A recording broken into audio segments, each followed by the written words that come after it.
எப்பவுமே காலையில 4 மணிக்கு வந்து எந்திரிப்பேன். இன்னைக்கு செவ்வாய்க்கிழமை வேற முருகருக்கு வெற்றிலை தீபம் போடணும் அப்படின்றதுனால ஒரு 3:50க்கு தான் வந்து எந்திரிச்சேன்.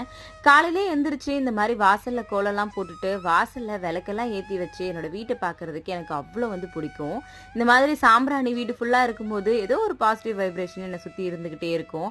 காலையிலேயே இந்த மாரி நான் நல்லா ரெடி ஆயிட்டு, வாசல்ல கோலம் போட்டுட்டு, வாசல்ல விளக்கெல்லாம் ஏத்தி வச்சு, அப்படியே என்னோட பூஜை ரூமுக்கு வந்து காலையில பிரம்ம முகூர்த்த பூஜைலாம் பண்ணி முடிச்சுட்டு, கொஞ்ச நேரம் அந்த இடத்துல உட்காந்து அமைதியா எனக்கு என்ன தேவையோ அதை கடவுள்கிட்ட வேண்டிக்கும் போது நிஜமாவே என் மனசுக்கு அவ்வளோ சந்தோஷம் வந்து கிடைக்குது. இதுக்கு என்ன பண்ணாலும் கண்டிப்பா இந்த சந்தோஷம் எனக்கு கிடைக்குமா அப்படின்றது வந்து தெரியல.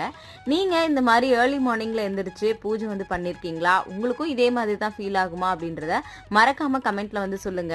கொஞ்ச நேரம் தூக்கத்தை பார்க்காம காலையில எந்திரிக்கும் போது இவ்வளோ நல்ல விஷயங்கள் நம்மளை சுத்தி இவ்வளோ பாசிட்டிவிட்டி இருக்கு. அதனால நான் டெய்லி இதை ஃபாலோ பண்ணிட்டு இருக்கேன். நீங்களும் ஃபாலோ பண்றீங்களான்னு சொல்லுங்க. இனிமே யாரெல்லாம் ஃபாலோ பண்ண போறீங்கன்னு சொல்லுங்க.